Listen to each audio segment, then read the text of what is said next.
उनकी उस amazing personality के आज भी मोतरफ हैं। बिल्कुल। तो हमें क्या हो गया, हम क्यों भटक रहे हैं? सही, हम किस चीज़ का बेसब्री का मुजाहरा कर रहे हैं? आपने बिल्कुल सही कहा कि हम भटके हुए। अच्छा सर, ये बताइएगा, अब जो मौजूदा हालात है, कहीं से खुशी नहीं मिल रही, सैलाब का इशू चला हुआ था, फिर दहशतगर्दी में थोड़ी सी कमी आई हुई थी, फिर वो ब्लास्ट का सिलसिला शुरू हो गया। इतनी बुरी मौजूदा सूरत हाल है, मतलब मुल्की हालात बद से बदतरीन होते जा रहे हैं। तो क्या आपको लगता है कि कुछ बेहतरी आएगी? किस तरह से बेहतरी आएगी? कैसे आप देख रहे हैं सूरत हाल? बेहतरी आ सकती है, और लेकिन ये अगर हम इर्तिकाई अमल पे चलें तो वो बड़ी देर लगेगी। इनकलाबी अमल जो है उसकी मैं कभी बात नहीं करूंगा। जिस तरह हमारे कुछ ऐसे ज़ुमा हैं जो बात कर देते हैं कि इनकलाब आना चाहिए।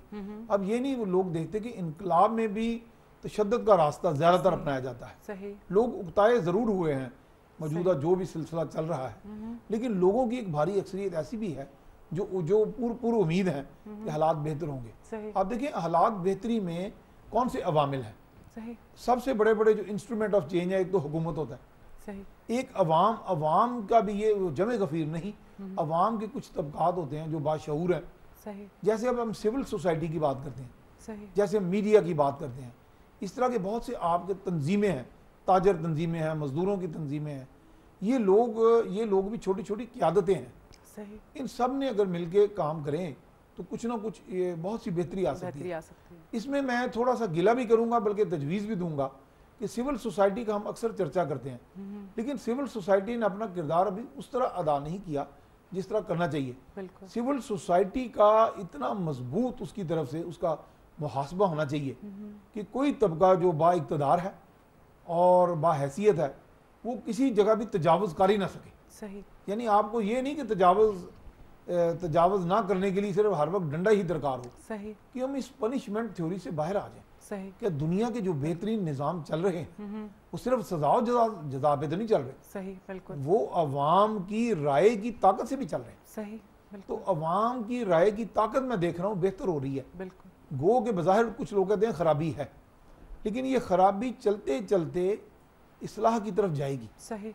क्योंकि खराबी ने एक तो अपने अंजाम पे जाना है, बिल्कुल, एक उसका जो एक्सपोजर है वो लोगों को समझा रहा है, हमें बता रहा है, हमें एजुकेट कर रहा है कि ये खराबियां हैं, ये अच्छाइयां हैं और हमें ज्यादा देर नहीं चल सकते। आप क्रिकेट का इशू देख लें। सही सर, इस पे हम बात करते हैं, बड़े इश्यूज हैं जिस पर आपका एनालिसिस लेना है, बेशुमार है, इस पर भी हम बात करते हैं। यहाँ पर वक्त हो गया है ब्रेक का। ब्रेक के बाद दोबारा हम गुफ्तगू के सिलसिले को आगे बढ़ाएंगे। आप हमारे साथ रहिएगा।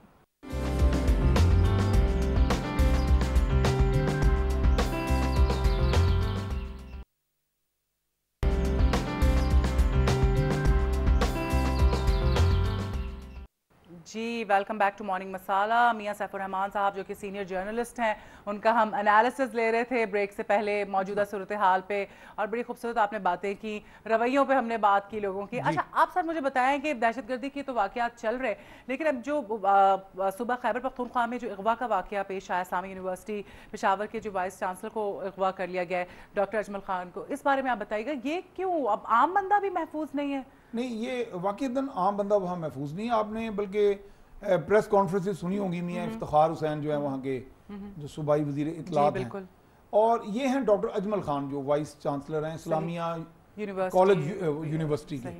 ये वैसे असफंद यार वली जो हैं उनके कज़न हैं। अच्छा। जो ANP के सरबराह हैं। तो ANP जो है वहाँ पे अंडर थ्रेट है टोटल। सही। अच्छा, ये एक प्रोग्रेसिव जमात थी शुरू से पहले दिन से ही। बिल्कुल। और इनका जो स्टैंड है वो काफ़ी हद तक वो जो मिलिटेंट वहाँ ग्रुप्स हैं उनसे जो मुखालिफाना है, यानी वो लोग इनको ओन नहीं करते किसी तरह। सही। हालांकि ये एक रिप्रेजेंटेटिव पार्टी है, वहाँ के लोगों की, खैबर पख्तूनख्वा की अक्सरियती पार्टी है, लोगों के वोटों से आई है। लेकिन यहाँ तजाद वही आ जाता है कि एक तरफ अवाम का वोट है, एक तरफ फोर्स है, यानी ब्रूट फोर्स है। सही। अब ये माजी में भी तो हम ये गलतियां करते रहे। माजी में हमारे यहाँ ताले आजमा जिस तरह जनरल्स आते रहे, सही, तो वो फोर्स के साथ वोट को सुप्रेस कर देते थे, दबाव देते। सही। अब ये समझें कि उसकी एक दूसरी मुतबादिल शक्ल हमारे सामने आई है कि अब जो ग्रोह हैं उन्होंने कानून अपने हाथ में ले लिया और अपने मिलिटेंट फोर्स को इस्तेमाल कर रहे हैं एक प्रोग्रेसिव फोर्स के टकराव की सूरत में, उसको दबाव में रखने की के लिए और उसको कुछ पैगाम देने के लिए। ये बुनियादी तौर पे इनके जो अस्करियत पसंद होते हैं, इनके 2-3 मोडस ऑपरेंडी होते हैं, तरीके होते हैं। एक तो ये है कि वो जैसे वो कहते हैं कि we strike the terror in the hearts of the people, कि हमारी ये कोशिश होती है बाद का हम इजी टारगेट ले लेते हैं, वो आसान हदफ ले लिया, मतलब स्कूल को ब्लो अप कर दिया, लेकिन करीब ही अगर कोई एक एजेंसी का दफ्तर है तो उनको पैगाम दिया। अच्छा, चूंकि उनको इंसानी जान का इतना ज़्यादा वो उनको कदर नहीं होती कि जी अगर बच्चे भी मर जाएंगे कोई बात नहीं, मासूम इंसान मर जाएंगे कोई बात नहीं, क्योंकि उनकी अपनी नज़र में वो एक बहुत बड़े मिशन पे चल रहे हैं। वो कहते हैं इस मिशन की राह में कोई अगर उनको लगता है बड़ा नेकी का काम है, हलाक भी हो जाता है तो कोई बात नहीं।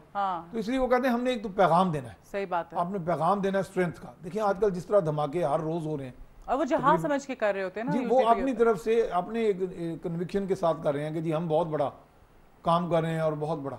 लेकिन ये मेरा ख्याल है कि जिसको ना अवाम ना इस्लाम, और देखें जैसे मैंने पहले भी अर्ज किया कि हुजूर नबी करीम सल्लल्लाहु अलैहि वसल्लम जिनके हम मानने वाले हैं, वो तो कहलाते ही मर्सी फॉर द मैनकाइंड है। उन पे एक कूड़ा फेंका जाता है, सही, वो जाके खैरियत पूछते हैं, सही, और वो रहमतुल्लिल आलमीन है। हर बात में सब्र का तदब्बर का उन्होंने मुजाहरा किया, उनकी जो मिसाल है हमारे सामने है। और दुनिया में देखें कौमों ने तरक्की की तहजीब के साथ। जब हमने देखा कहीं भी जैसे कहीं भी मिलिटेंट एडवेंचरिज्म के साथ कौमें फ़रोग नहीं पाती, तो ये जो अस्करियत पसंद वहाँ गिरोह हैं वो ANP को दबाव में रखने के लिए ये कार्रवाइयाँ कर रहे हैं, उनको दबाव में भी रख रहे हैं, उनको ये तासुर भी दे रहे हैं, सिग्नल्स भी दे रहे हैं कि हम बड़े ताकतवर हैं और आप हमारा कुछ नहीं बिगाड़ सकते। साथ साथ वो उनकी एक और कोशिश है, मजमूम कोशिश, कि हमारी रिट जो है वो ज़्यादा से ज़्यादा एरिया में फैल जाए।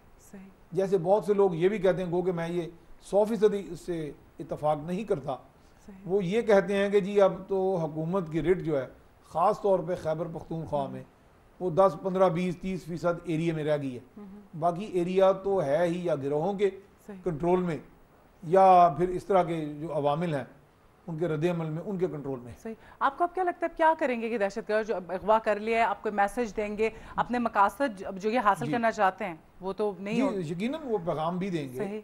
और ये ऐसे लोग हैं जिनके बारे में आप कुछ ओपिनियन नहीं कायम कर सकते कि उसका कोई कुछ भी कर लें, उनका क्या फेट होती है, क्या उनके बारे में क्या फैसला करते हैं उनकी जिंदगी का, उनकी तकदीर तो उनके हाथ में है। बिल्कुल, क्योंकि वो तो अपनी एक मनमानी पे आए हुए हैं और वो ये सोचने पे तैयार ही नहीं कि क्योंकि वो महसूस कर रहे हैं कि हम इस वक्त ताकतवर हैं और हमारी रिट जो है वो बरकरार है और हमने उसको कायम रखा है। जी सही। अच्छा, आप मुझे ये बताइएगा कि रहमान मलिक साहब हमारे माशाल्लाह बयानात बड़े देते हैं, हमेशा से देते हैं, आजकल जरा भागदौड़ भी बड़ी करते हैं, भागदौड़ भी बड़ी, कभी बलोचिस्तान होते हैं कभी सही बात है, समझ नहीं आता कैसे पहुंच जाते हैं। अच्छा, बयानबाजी बहुत ज्यादा करते हैं हमेशा से और ऐसे ऐसे बयानात दे देते हैं कि अगला बेचारी आवाम भी तड़पती रह जाती है। ठीक है। अच्छा, अब हालिया जो उनके बयानात हैं उसमें एक बयान है जिस पर हम बात करते हैं और उनका ये कहना है कि जिस सूबे में सियासी जमातों की जगह